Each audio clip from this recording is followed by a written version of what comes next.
Nah ini abang mau tanya ini. Maksudnya Paulus penyesat Kristen itu gimana itu? Dalam konteks apa dia? Iya. Abang percaya Paulus? Percaya. Sejauh ini percaya. Percaya. Pak Dehe, kenapa tuh katanya Paulus penyesat Kristen? Iya, Bang. Gimana itu? Ya, kenapa dengan Paulus, Bang? Gimana kabarnya Paulus?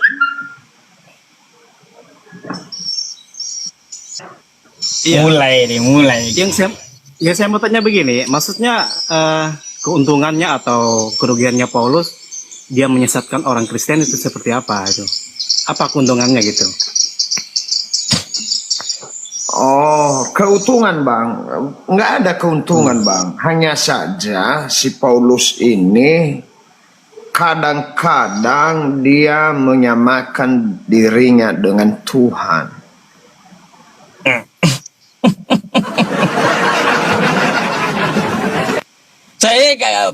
Saya kaget loh ayat yang Pak Dehe kasih tadi malam.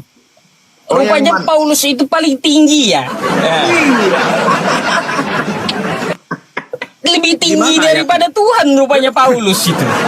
Iya, di Kisah Para Rasul 19 itu Tritunggal, Yesus Bapa baru Paulus. Di ayat 11 itu.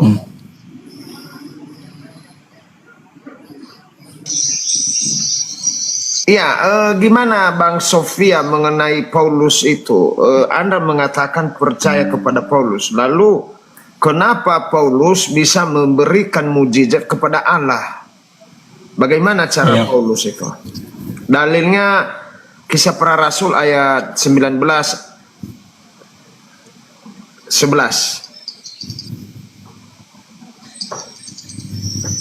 Jadi begini Bang, saya ini kan sebenarnya apa ya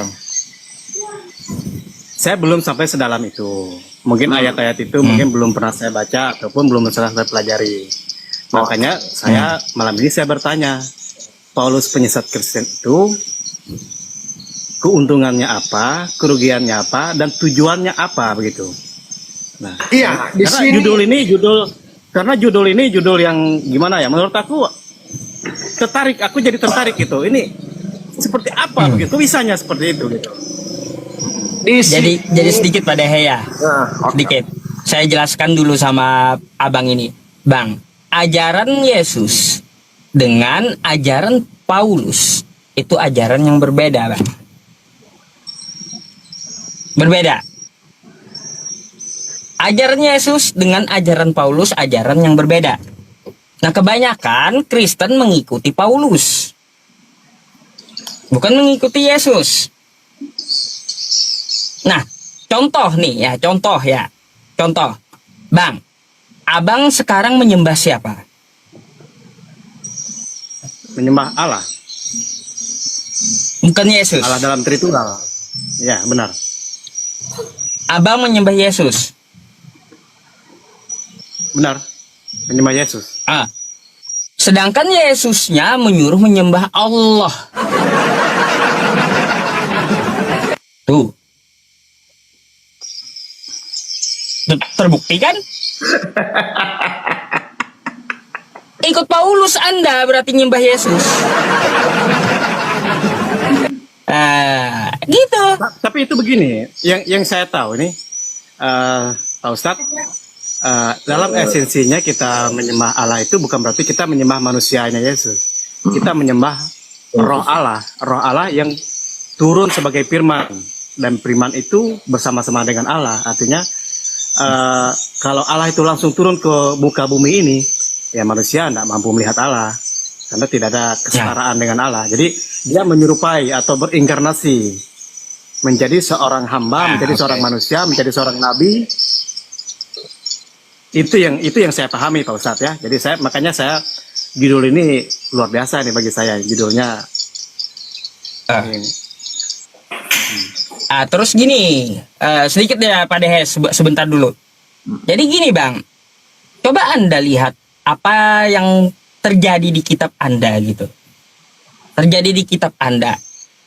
dari segi kelakuan Yesus atau kehidupan Yesus. Kan katanya Kristen mengikut Yesus, betul nggak? Benar. Nah, kebanyakan Kristen bukan mengikut Yesus, malah membangkang. Kristen lebih mengikuti Paulus. Abang, saya mau tanya, abang sunat nggak? Sunat. Sunat atau kagak? Sunat. Nah, kalau nya sunat kata Paulus, Yesus nggak berguna buat abang.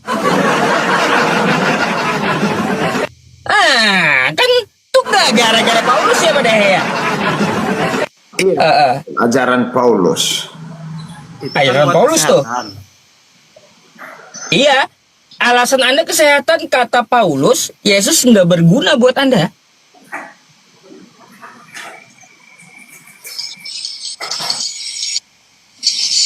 Di Ayo. mana ayatnya? Kasih ya pada ya. Nih, saya kasih ya, baik. 5. 2. Galatia 5, kita bacain aja ya. Bang.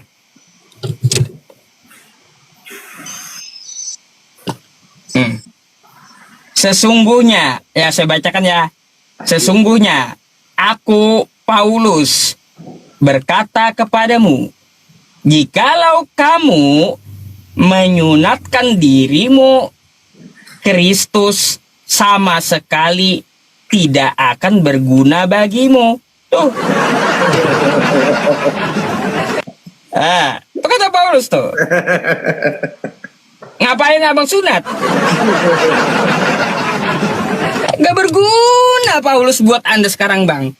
Operasi dulu dah, pakai kulit ayam kayak tambahin, balikin gitu.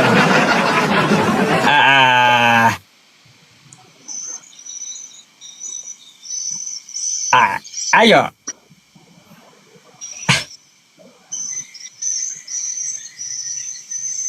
Ya masuk akal, oke, masuk akal.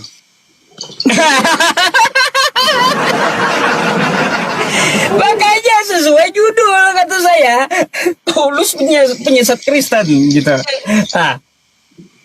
Yesus sunat bang di hari ke-8, udah betul Anda itu sunat. Tapi kata Paulus, bila kamu sunat, Yesus nggak berguna buatmu. Ayo.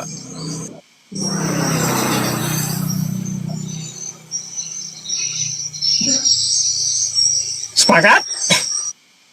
Sepakat dia pada.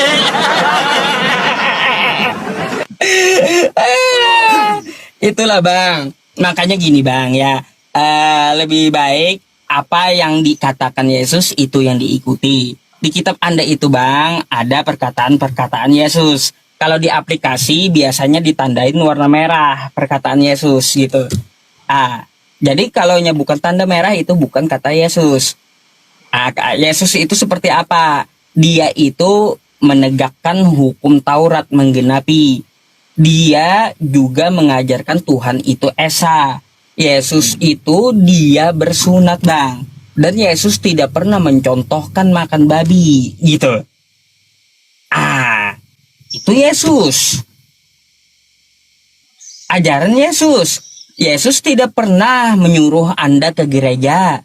Yesus kagak pernah juga menyuruh Anda jadi Kristen.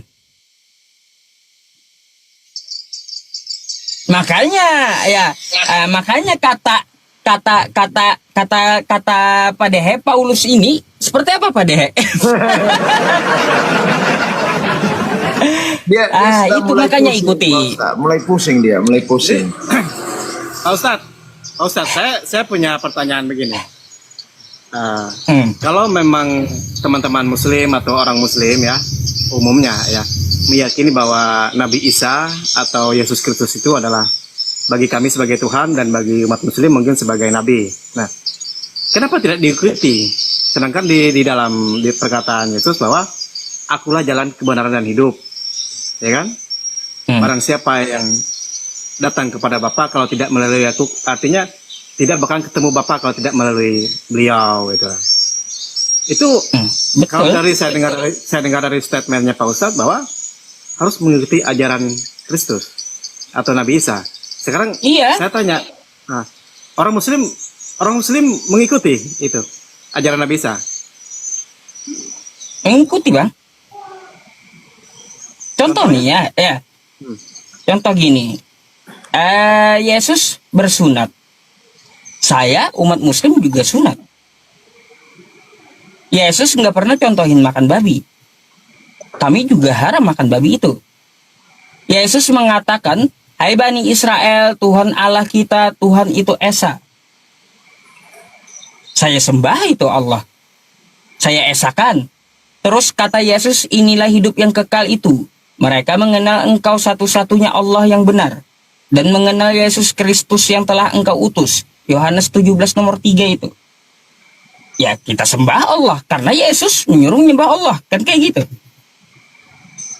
Makanya yang diajarkan Yesus malah Islam yang mengerjakan.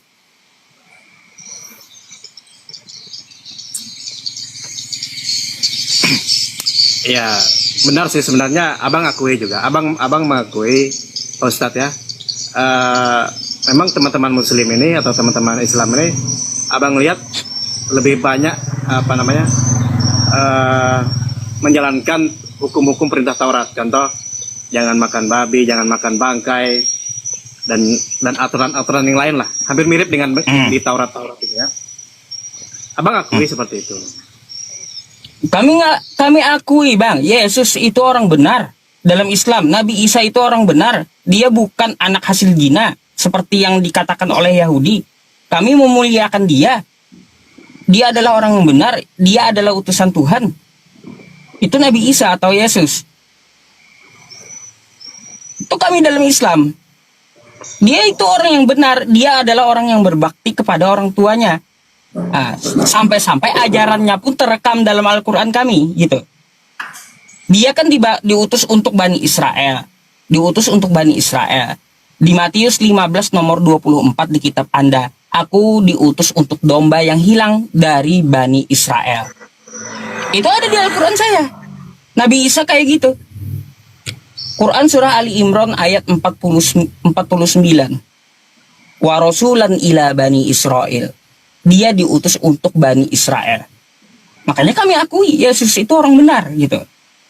Cuma ada yang membelokkan ajaran dia.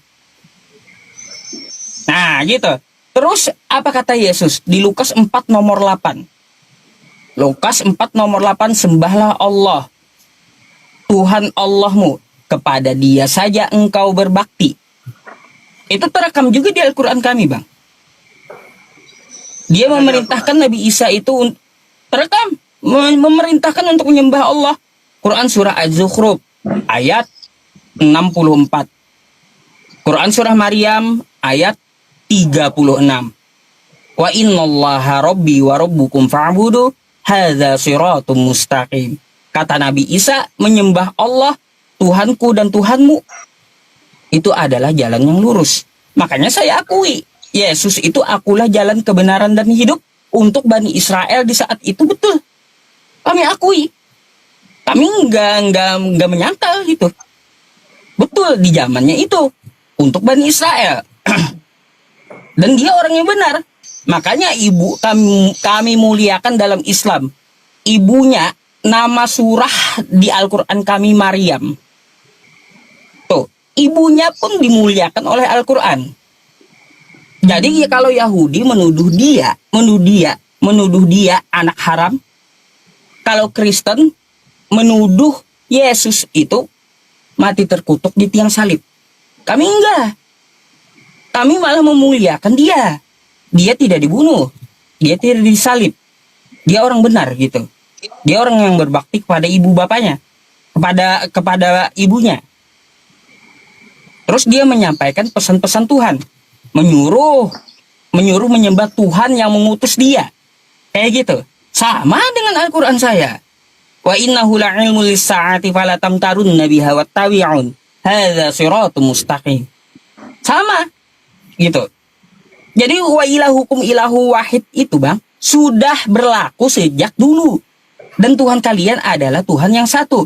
Mau Tuhannya Nabi Musa, mau Tuhannya Abraham, mau Tuhannya Yesus, mau Tuhannya Islam, Nabi Muhammad. Tuhan yang satu.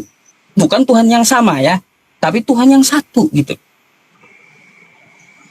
Gitu Bang. Nggak ada para nabi itu konsepnya itu Tritunggal atau Yesus mengajarkan Tritunggal. Nggak pernah ada Bang. Nggak pernah ada. Yesus berkata, "Hai Bani Israel, Tuhan Allah kita, Tuhan itu Esa." Di dalam Al-Quran kami, "Qul huwallahu ahad." Katakanlah Allah itu Esa. Para nabi udah semenjak dulu gitu menyuarakan Allah itu Esa. Terus kata para nabi ya Tuhannya itu tidak dapat dilihat. Coba Anda buka kitab Nabi Musa, Keluaran 33, nomor 20. Di situ dikatakan lagi firman-Nya, "Engkau tidak akan tahan memandang wajahku. Siapa yang memandang wajahku, maka dia akan mati." Tuhan gak bisa dilihat. Yesus pun juga ngomong kayak gitu. Yesus, kata Yesus ya di Yohanes 5 nomor 37, "Bapa yang mengutus aku, dia yang bersaksi tentang aku. Kamu tidak dapat melihat rupanya, suaranya pun tidak pernah kau dengar." Tuhan itu kan menurut Yesus tidak bisa dilihat dengan mata. Bukan berarti nggak ada. Mata kita yang terbatas Bang. Kita ini mata terbatas. Bukan Tuhannya yang nggak ada. Dia nggak kelihatan, dia gaib. Gitu. Makanya di Al-Quran kami ya, Allah Subhanahu wa Ta'ala, Tuhan semesta alam juga dikatakan tidak dapat dilihat dengan mata. Quran surah Al-An'am ayat 103. La tudrikuhul absar. Dia itu tidak dapat dilihat dengan biji mata. Tuhannya para nabi itu nggak perlu dengan makhluknya gitu. Tuhan para nabi itu nggak kelihatan dia. Sejak zaman Abraham dulu. Terus ritualnya, sebentar ya Pak Dehe ya. Ritualnya juga, Bang. Ritualnya, nih ya, nih ambil rekamannya nanti buat Anda buka-buka. Referensinya silahkan Anda cari gitu ya. Ritualnya pun sama Bang. Para nabi itu satu mengajarkan ritual apa itu? Cara menyembah Tuhan yang benar. Hanya satu ritual. Apa itu? Yaitu sujud. Abraham di kitab Anda. Tuh. Di kitab Anda dalam Kejadian 24 nomor 52. Di situ Abraham sujud dia ke tanah. Dahinya ke tanah. Habis itu ya, berlalu masa zaman Abraham, zaman Nabi Musa. Nabi Musa pun dalam Keluaran 34 nomor 8, Nabi Musa sujud dahinya ke tanah. Itu pun juga di Al-Quran ada. Abraham sujud di mana? Quran surah Ibrahim ayat 40. Rabbi ja'ani muqimas sholah wa min dzurriyyati. Rabbana wa taqabbal du'a. Abraham sujud. Nabi Musa sujud di mana? Toha 14. Innani anallah la ilaha illa ana fa'budini wa aqimis sholata li dzikri. Mereka sujud Nabi Musa. Habis itu Daud dalam 1 Tawarik nomor 29. 1 Tawarik pasal 29 nomor 20, Daud dengan jemaatnya itu sujud ke tanah menyembah Tuhan. Dahinya ke tanah. Gitu. Lanjut lagi ke zaman Ezra. Makanya saya bilang di Nehemia 8 nomor 6. Ezra itu cara ibadahnya menyembah Tuhan, mengangkat tangan sambil berkata Allah Maha Besar, lalu diikuti amin amin, lalu dahinya mereka sujud ke tanah. Itu ritual para nabi tuh. Para nabi semua yang ngajarin. Habis itu Yesus ngajarin kayak gimana Yesus? Di Taman Getsemani. Taman Getsemani. Yesus dia berdoa semalam-malaman dan dia sujud. Sujud mukanya sampai ke tanah untuk meminta kepada Tuhan. Makanya ritual kami umat Islam sekarang itu sujud Bang. Aqimus sholah wa atuz zakah warka'u ma'ar raki'in. Itu sujud ritual kami. Makanya di dalam Quran surah As-Sajadah di ayat 15 Bang ya. Nih saya jelaskan sama Abang rincian ajaran Nabi itu satu aja gitu. Semuanya sama. Innama yu'minu bi ayatina alladzina idza dzukiru biha kharru sujjada wa sabbahu bihamdi rabbihim wa hum la yastakbirun. Apabila mereka mendengarkan firman Tuhan, Abraham, Musa, Daud, Salomo, Yesus, termasuk kami, Nabi Muhammad, semuanya sujud dahinya sampai ke tanah. Kami nggak menyombongkan diri gitu. Nah, itu ajarannya. Tuhannya kagak kelihatan, kagak berbentuk, ya kagak kelihatan dengan mata. Terus ritualnya juga sama, sujud, gitu. Nggak ada ke gereja atau joget-joget, nggak ada bang. Nabi Isa itu sujud bang, ya Nabi Isa itu sujud juga ada dalam Quran. Quran surah Maryam ayat 31. Wa ja'alani mubarakan aina ma kuntu wa awsani bisolah wa awsani bisolati waz zakati ma dumtu hayya. Dia akan melaksanakan sujud sepanjang hidupnya. Gitu. Jadi para nabi itu sujud bang, ajarannya sujud ke tanah. Sujud itu bentuk penghambaan kita kepada Tuhan semesta alam. Yang bentuk rasa syukur kita diciptakan gitu.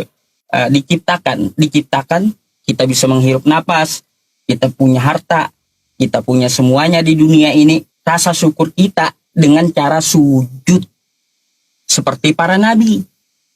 Gitu. Gak ada para nabi mengajarkan nyanyi-nyanyi atau joget-joget, gak ada. Gitu bang. Terima kasih Pak Ustadz. Pak Ustadz, ini saya mau tanya lagi Pak Ustadz.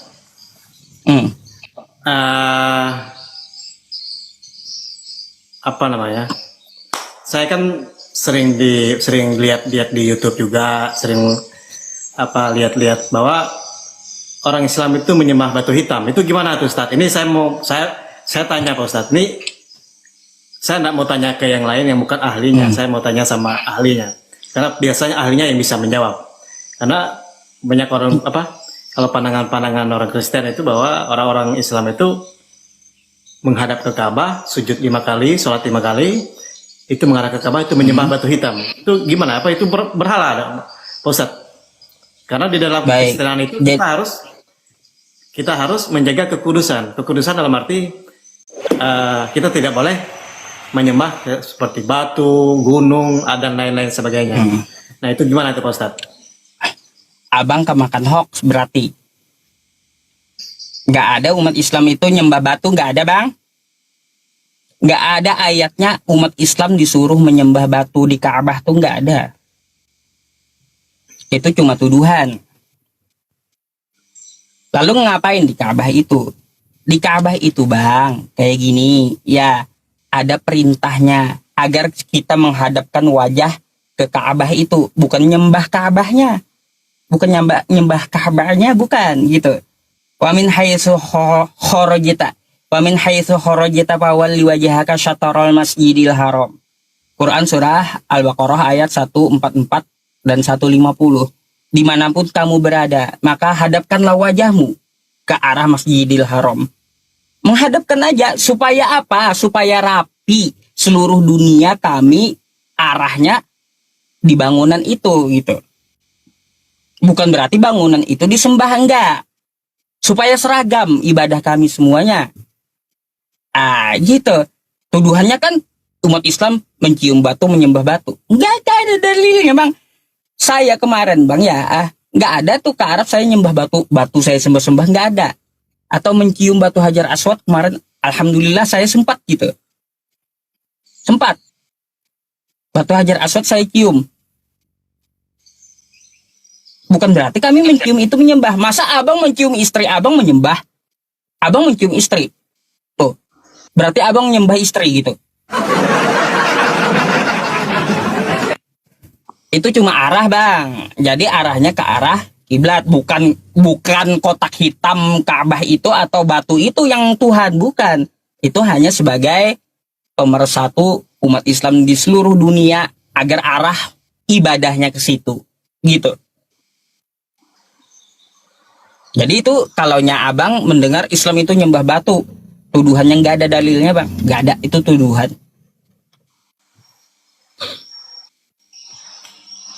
Berarti itu tuduhan Pak Ustadz ya, bukan menghadap ke sana tuh menyembah batu Hajar Aswad atau mungkin Kan eh, Allah harus ada di sana gitu ya, bukan berarti gitu ya Ustadz ya. enggak, iya. Masa kalau saya nanti sholat menghadap HP, saya sujud depan HP, disebut nyembah HP ya saya? Kan enggak gitu. Nah, itu adalah arah ibadah aja bang. Kiblat namanya kalau dalam Islam. Yahudi kan punya kiblat juga, tembok ratapan tuh. Nah ini lagi bang, Pak Ustadz, mohon maaf ya. Hmm. Kalau ini mohon maaf, saya tanya Pak Ustadz ya. Di Al-Quran kan ada dikatakan Silakan. bahwa eh, kami yang menurunkan atau kami yang memerintahkan. Itu kata kami itu gimana Pak Ustadz? Setahu saya kan eh, Islam ini kan menekankan di tauhid. Tauhid itu kan artinya satu, esa. Nah, sedangkan ada kata kami dan saya lihat begitu. Jujur Pak Ustadz, saya sudah punya Al-Quran sekarang ya Pak Ustadz ya. Itu ada banyak kata-kata kami itu Pak Ustadz. Itu seperti apa itu Pak Ustadz? Tapi kalau kata kami ini kalau kita lihat di artinya bahasa Indonesia kan banyak ini. Ada sekian orang lah gitu ya. Itu maksudnya kata kami itu seperti apa? Apakah itu Allah sendiri atau kami banyak begitu? Gimana ini Pak Ustadz? Kata kami bukan berarti Allahnya banyak. Bukan bang. Itu dari segi bahasa, penggunaan bahasa Arab, nahnu, kami. Yang dimaksud dengan kami di situ bukan berarti Allahnya berbilang-bilang, banyak Allah gitu, enggak. Contoh kayak gini. Presiden Indonesia Pak Prabowo, beliau berpidato, kami akan mengutus TNI ke Kalimantan. Apakah ketika Pak Prabowo memakai kosakata kami, Pak Prabowo-nya jadi banyak? Kan enggak. Kan enggak. Itu maksudnya. Jadi ya di Al-Quran itu kosakata kami artinya Allah itu melibatkan kemuliaannya, melibatkan makhluk-makhluknya gitu. Bukan berarti Allahnya banyak. Sama seperti presiden tadi, kami akan utus TNI ke Kalimantan. Kami, kata Pak Prabowo. Kami. Padahal Pak Prabowo-nya sendiri aja. Satu aja. Tapi apa? Dengan kekuasaan dia, dengan prosedur dia, ya, dengan TNI. TNI dikirimnya ke Kalimantan. Disebut Pak Prabowo, kami semuanya gitu. Sesuai dengan bahasa Arab tadi. Jadi kami menciptakan langit dan bumi. Ada proses artinya. Bukan berarti kami itu Tuhannya banyak. Enggak. Jadi bang, kalau di Al-Quran itu lucu bang. Lucunya kenapa gini? Kalaunya masalah yang lain-lain sering memakai kata kami kan. Ya, benar. Tapi kalaunya untuk masalah ibadah, penyembahan, nggak pernah pakai kata kami. Sembahlah kami. Nggak ada. Cari aja di Al-Quran. Tapi sembahlah aku. Wa ani'buduni. Hadza siratum mustaqim. Maka menyembahku adalah jalan yang lurus, kata Tuhan semesta alam. Gitu. Menyembahku, sembahlah aku. Gak ada sembahlah kami. Di Quran tuh gak ada. Gak pernah ada gitu. Jadi kalau kata kami itu, ya bukan berarti Allahnya banyak, tapi dia melibatkan makhluk-makhluknya dan prosesnya. Gitu bang. Itu penggunaan bahasa. Jadi seperti itu. Luar biasa Pak. Ya. Makanya tadi saya bilang saya harus bertanya kepada ahlinya. Kalau saya bertanya kepada orang-orang bukan ahlinya, mungkin saya bingung-bingung juga kan. Saya rasa penjelasan Pak Ustadz sudah Ya bagi saya masuk di akal. Tapi saya belum kepikiran Masuk akal. apa mau hijrah lah atau apa mungkin belum. Masih belajar Pak Ustadz. Ya, Tapi ini nggak sudah apa-apa. terjawab. Semoga Allah Subhanahu wa taala Sudah terjawab apa-apa, sudah terjawab apa mungkin yang ada dalam pertanyaan-pertanyaan saya selama ini.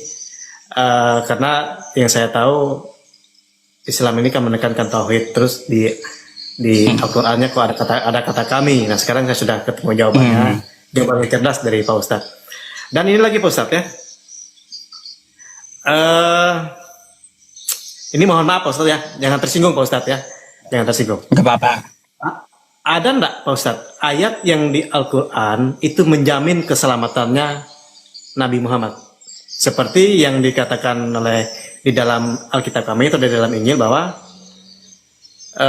Tuhan Yesus Kristus itu atau Nabi Isa itu dia sudah pasti masuk surga karena dia datang dari surga pulang ke surga. Nah, kalau di Islam ini apakah ada jaminan dari Allah itu bahwa Nabi Muhammad ini langsung dihisap atau diangkat ke surga, tidak melalui mendoakan dia biar beliau masuk surga gitu. Ini bagaimana nih Ustaz? Iya, banyak Bang ayatnya. Ya, orang beriman itu orang beriman itu masuk surga banyak ayatnya di Al-Qur'an. Ribuan gitu, ribuan ya. Iya.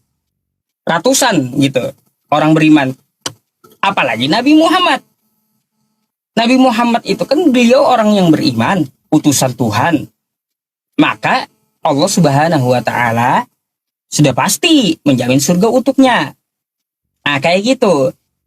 Terus jaminan Allah Subhanahu wa taala untuk orang-orang Islam apakah juga ada? Ada. Dalam Quran surah Maryam ayat 72. Tsumma nunajjil ladzina taqaw wa nadzaru dzalimina fiha jithiya. Dan Allah akan menyelamatkan orang yang bertakwa. Gitu.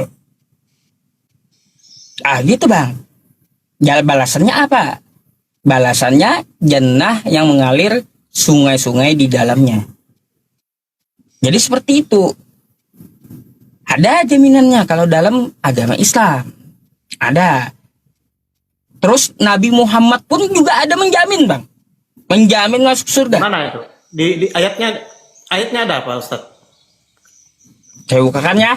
Kullu ummati yadkhulunal jannah illa man aba. Ini.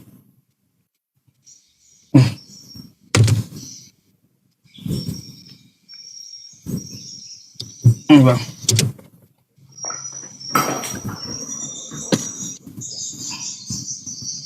Nih, saya langsung terjemahnya aja, nggak apa-apa ya Bang ya. Nggak apa-apa. Oke. Dari Abu Hurairah radhiyallahu anha bahwa Rasulullah Shallallahu alaihi wasallam bersabda, semua umatku akan masuk surga kecuali yang enggan.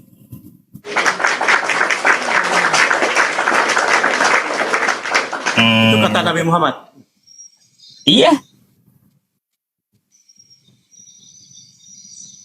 Kata Nabi Muhammad. Semua umatku akan masuk surga kecuali yang enggan.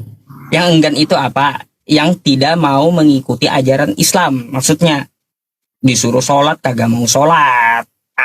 Kayak gitu. Disuruh baik sesama manusia malah jadi penjahat. Atau enggan masuk surga orang kayak gitu. Ada kan Bang jaminannya?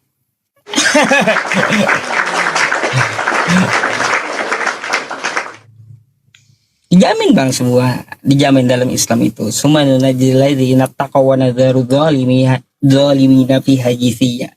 Makanya Bang, saya tampilkan kepada Anda kan tadi di kitab Anda yang Anda imani di dalam kitab Kristen, para nabi itu tetap satu ajarannya itu, yaitu ritualnya sujud, Tuhannya kagak kelihatan, ya kagak pernah nongol Tuhannya. Mungkin Abang ada nggak terbesit di pikiran Anda itu kenapa Tuhan itu tidak terlihat? Ada. Kira-kira apa alasannya? Jadi saya begini Bang, Pak Ustadz sebenarnya. secara logika, ini logika pribadi ya. Saya tidak mau ke dogma atau ke ini. Ini pemikiran saya. Sebenarnya lebih masuk akal itu kalau secara apa kayak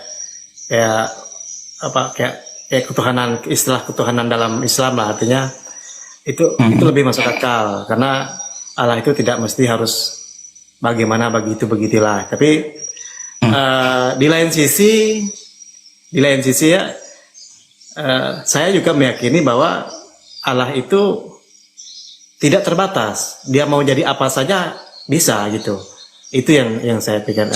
Sampai pemikiran abang kalau jadi, mohon maaf bang ya, ini cuma nanya ya, jadi hewan bisa Tuhan? Bisa, karena Allah tidak terbatas.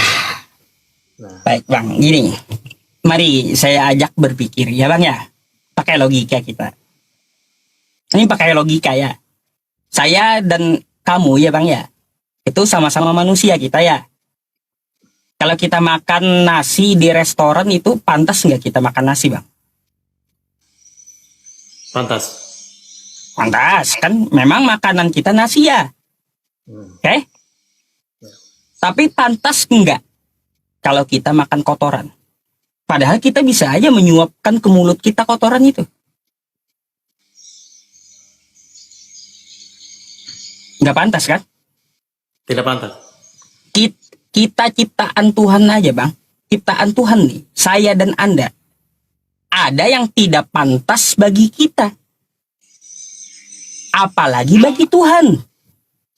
Ada yang tidak pantas bagi Tuhan bang. Gak pantas Tuhan itu jadi manusia. Gak pantas Tuhan itu dikandung manusia. Gak pantas Tuhan itu dilahirkan manusia. Gak pantas Tuhan itu diseret-seret manusia.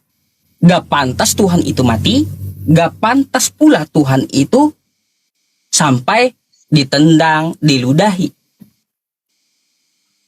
Gak pantas. Jadi gak pantas Tuhan itu jadi manusia dia. Bagi kita yang manusia ada gak pantas. Begitu juga Tuhan, gak pantas dia jadi manusia. Betul gak? Ya, kalau secara logika berpikir. Artinya bang apa? Artinya abang apa? Kata Anda Tuhan bisa jadi hewan, gak pantas. Tuhan bisa jadi manusia, gak pantas. Karena kita ini makhluknya gitu. Ah, gak pantas Tuhan jadi manusia. Jadi seperti itu. Kalaunya bisa apa saja, betul bang. Bisa apa saja betul. Tuhan bisa apa saja, tapi nggak pantas untuk dia. Sama kayak kita. Kita bisa makan kotoran itu, kita bisa menyuapkan ke mulut bisa gitu. Tapi nggak pantas buat kita. Gitu pula Tuhan. Bisa dia mau jadi apapun, tapi nggak pantas buat dia. Ah gitu. Benar-benar. Itu logikanya.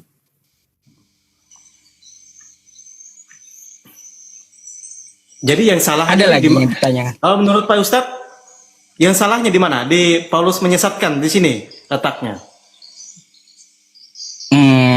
Paulus menyesatkan. Kalau itu Pak Dehe aja, Pak Dehe. Begini Pak Ustadz. Begini Pak Ustadz. Ini panjang lebar ini Pak Ustadz ya, buang-buang waktu ya. Tapi ini namanya belajar Pak Ustadz ya. Ya. Pak Dehe ini kalaunya Paulus demen Pak Dehe. Saya serahkan ke Pak Dehe kalau urusan Paulus. Boleh. Enggak Pak Ustadz, kita nanti kita ke soal Paulus. Ini gini Pak Ustadz.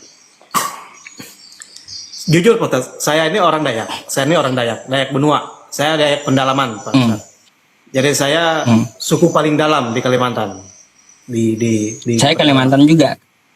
Di mana itu? Saya di Kutai Barat, Kubar. Oh, saya Kalsel. Oh, Kalsel. Orang Banjar Pak Ustadz ya. Banjar. Oke, Lanjut. Pak Ustadz. Masih saudara. Banyak saya lihat begini Pak. Banyak saya lihat apa namanya? Tapi ini agak sensitif Pak Ustadz. Gimana? Boleh atau tidak Pak Ustadz? Enggak apa-apa. Kan di Al-Quran itu ada mengatakan bahwa agamamu, agamamu, agamaku, agamaku. Tuhanmu, Tuhanmu, Tuhanku, Tuhanku. Kalau saya lihat di situ, ayat itu berbicara kepada orang Nasrani atau kepada orang kafir. Nah, di lain sisi, ada juga di Al-Quran itu mengatakan bahwa Tuhan kita, Tuhanmu sama. Dan itu juga berbicara kepada orang-orang Nasrani atau orang-orang Yahudi. Itu yang jadi pertanyaan saya juga. Kenapa di lain sisi Al-Quran mengatakan bahwa Tuhan kita beda, agama kita beda, sembahan kita beda. Tapi di lain sisi Allah juga mengatakan Tuhan kita sama. Nah, ini gimana ini Pak Ustadz? Cuman saya nggak tahu di Al-Quran di mana. Cuman saya pernah baca di artikel Pak Ustadz. Jadi gini Bang ya. Saya bukakan aja ayatnya ya, biar Anda langsung baca. Al-Kafirun itu.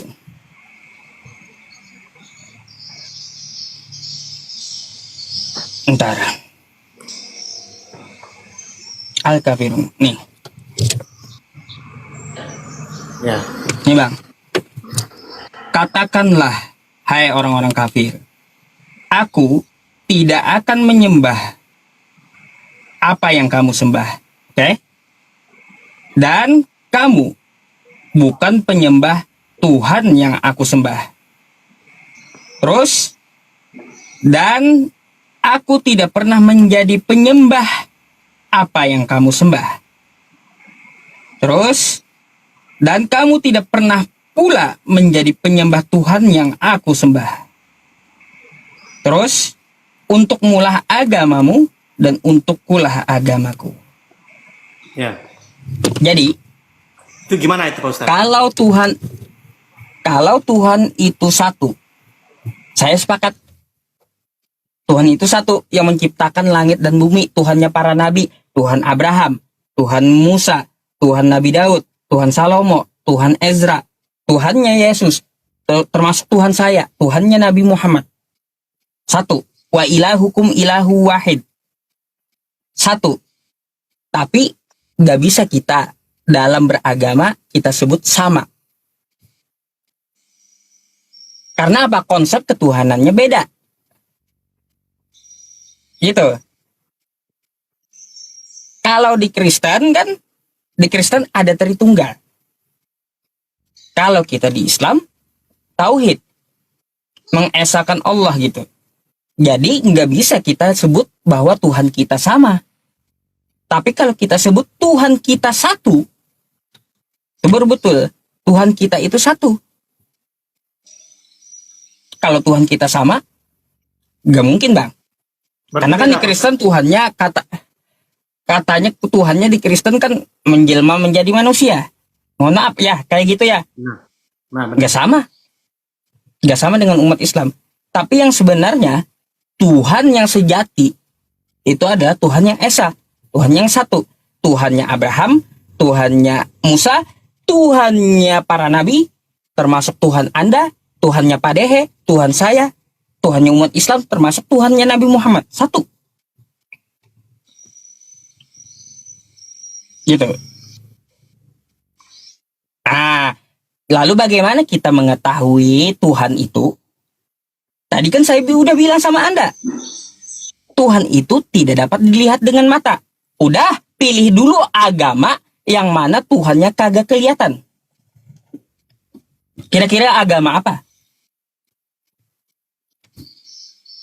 Agama Islam. Islam.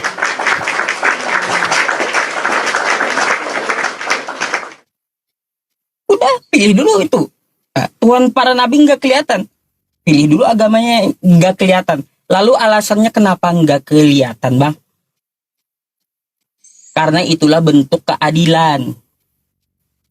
dari zaman Nabi Adam sampai kiamat nanti, Tuhan nggak nongol depan mata kita. Itulah bentuk adilnya, semua manusia tidak dapat melihatnya. Kalau dia nongol bang ya, nongol, kasihan orang buta, nggak adil dia, kan gitu. Jadi makhluknya ini mau buta atau tidak, dia nggak nongol. Adil dia terhadap orang buta, termasuk adil kepada orang yang melihat gitu. Itu bentuk keadilan. Kenapa dia tidak terlihat? Itulah bentuk keadilannya kepada makhluknya, kepada manusia gitu. Itu, jadi kalau ada tuh, itu ada kenapa? ayatnya mengatakan seperti itu, Pak Ustadz. Itu ada ayatnya mengatakan seperti itu. Tuhan tidak terlihat. Nah, maksudnya adilnya Tuhan itu dia tidak terlihat gitu, supaya manusia itu adil. Itu. Oh, supaya dia maha adil. Ada banyak, alaihissallahu bi ahkamil hakimin. Nah, tuh. Bukankah Allah Tuhan yang adil? Ada ayatnya. Makanya dia nggak nongol. Kalau dia nongol bang, kalaunya nongol pasti bukan Tuhan. Karena nggak bakal adil Tuhan yang nongol. Ibaratnya nih ya bang ya, ada Tuhan nongol di satu daerah ya, di satu daerah pada abad tertentu, lalu dia beberapa tahun saja di situ. Mana keadilan dia untuk seluruh manusia? Kalau dia adil, dia nongol, harus tunjukin dirinya itu sama seluruh manusia, baru bisa disebut adil, kan gitu. Atau sama sekali nggak nongol gitu. Paham Pak Ustadz. Saya sampai di sini saya sudah paham penjelasan Pak Ustadz. Sudah jelas. Sama ini lagi Pak Ustadz. Aduh, luar biasa nih Pak Ustadz, ini sudah bisa menjawab pertanyaan undang connect saya nih Pak Ustadz ya. Ini lagi Pak Ustadz ya. Padahal sabar ya Padahal ya. Kan ada di Al-Quran itu dikatakan bahwa semua umat muslim akan mendatangi neraka itu. Maksudnya mendatangi itu dia masuk ke neraka dulu atau seperti apa itu Pak Ustadz? Nah ini saya kan sebagai orang Kristen tentu kita sangat menghindar yang namanya neraka. Jangankan 1 hari ya, jangankan 1 tahun, 1 hari aja kita nggak tahan di api. Jadi gimana itu Pak Ustadz? Itu kok bisanya harus datang ke neraka dulu nih? Gimana nih Pak Ustadz? Baik, Bang, kalau abang mendatangi kubur, masuk kubur nggak? Enggak lah Ustadz. Ya, yang enggak kan? Atau abang mendatangi laut, masuk laut abang? Enggak Pak Ustadz. Enggak. Ya gitu maksudnya. Mendatangi neraka. Belum tentu masuk neraka. Gitu. Artinya apa? Tergantung perbuatan kita aja lagi gitu. Mendatangi itu bukan masuk. Bukan semua. Kalau Anda mengatakan mendatangi itu masuk, salah bang. Mendatangi kubur. Masa Anda masuk kubur? Kan nggak mendatangi neraka ya juga seperti itu. Mendatangi neraka. Itu ada sebabnya bang. Di situ ada jembatan Sirat. Kalau menurut ilmu tafsir. Jembatan Sirat, Sirotol Mustaqim gitu. Jadi itu penentuan dari amal yang kita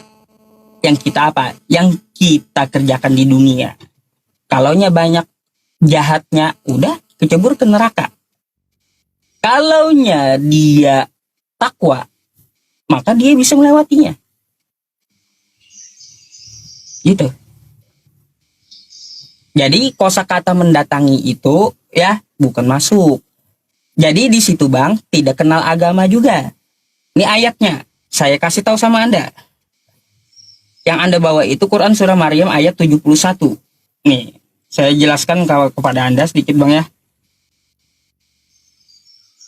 Ya.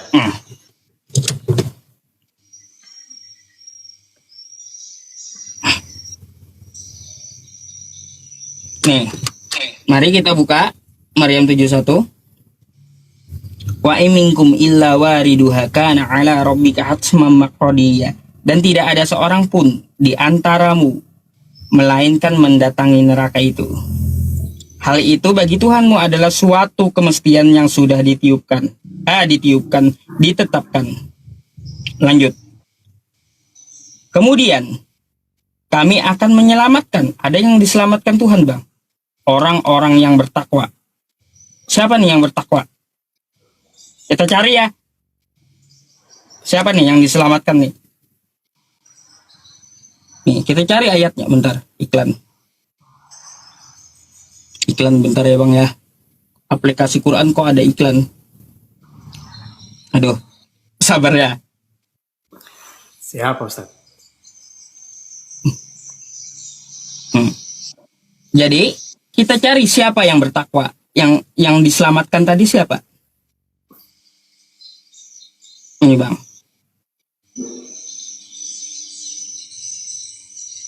Hai orang-orang yang beriman, bertakwalah kepada Allah dengan sebenar-benarnya takwa. Tadi Allah menyelamatkan yang bertakwa ya, betul? Betul. Ya, bertakwa kepadanya. Dan janganlah sekali-kali kamu mati melainkan dalam keadaan beragama Islam.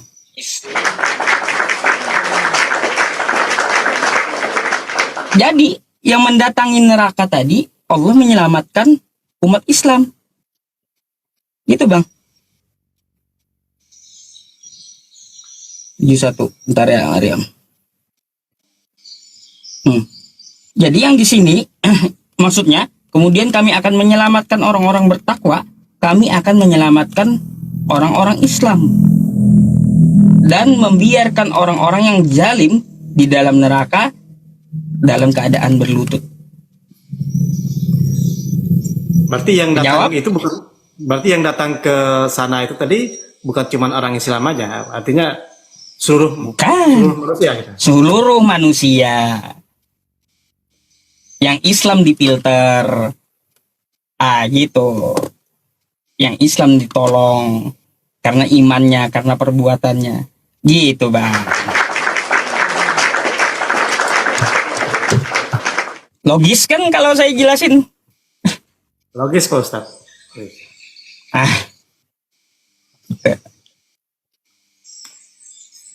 Ada lagi? Iya, jadi pertanyaannya terjawab Pak Ustaz. Artinya pertanyaannya terjawab dan apa yang Pak Ustaz paparkan, apa yang Pak Ustaz katakan itu masuk juga di logika saya. Masuk. Tapi masih banyak Pak Ustaz yang mungkin saya perlu pertanyakan. Gak apa-apa Bang. Semoga saya hanya mendoakan Anda. Semoga Allah Subhanahu wa taala memberi Anda hidayah. Mungkin satu malam enggak cukup Pak Ustaz. Ya mungkin di lain waktu kita bisa jumpa lagi Pak Ustaz ya. Saya pengen belajar juga Pak Ustaz ya. Terima kasih Pak Ustaz. Saya follow ya Bang ya. Saya follow ya. Oke. Terima kasih ya Pak Ustaz atas pencerahannya Pak Ustaz ya. Ini sudah menjawab sebagian yang saya ketahui, mungkin kalau di Kristen ya sisi buruknya orang Islam begitu. Jadi tapi saya juga tidak serta-merta menelan mentah-mentah juga. Ini pasti ada apa gitu kan. Masih belajar gitu supaya sebenarnya tidak seperti itu. Makanya saya unek-unek saya itu saya pengen tanya kepada ahlinya, bukan tanya kepada yang nggak tahu apa-apa Pak Ustaz. Nanti malah kita terjerumus gitu ya. Oke, terima kasih Pak Ustaz, Pak Dewar ya. Sama-sama. Mohon maaf kalau semoga Allah Subhanahu wa taala memberi Anda hidayah Bang ya. Saya doakan untuk Anda. Atau pertanyaan saya mungkin menyinggung teman-teman muslim. Bukan bagus. Saya tidak pertanyaan pernah bagus. Terima kasih Pak Ustadz ya atas pencerahannya sekali lagi. Sama-sama. Saya mohon maaf kepada seluruh teman-teman muslim yang nonton Pak Ustadz. Kalau perkataan saya, mungkin pertanyaan saya mungkin ada yang menyinggung atau ada tidak enak di hati, di pikiran dan sebagainya macam. Saya mohon maaf sebesar-besarnya Pak Ustadz. Terima kasih. Saya pamit dulu Pak Ustadz ya. Luar biasa Pak Ustadz malam ini. Selamat malam. Terima kasih Bang. Selamat malam Pak Ustadz. Selamat malam.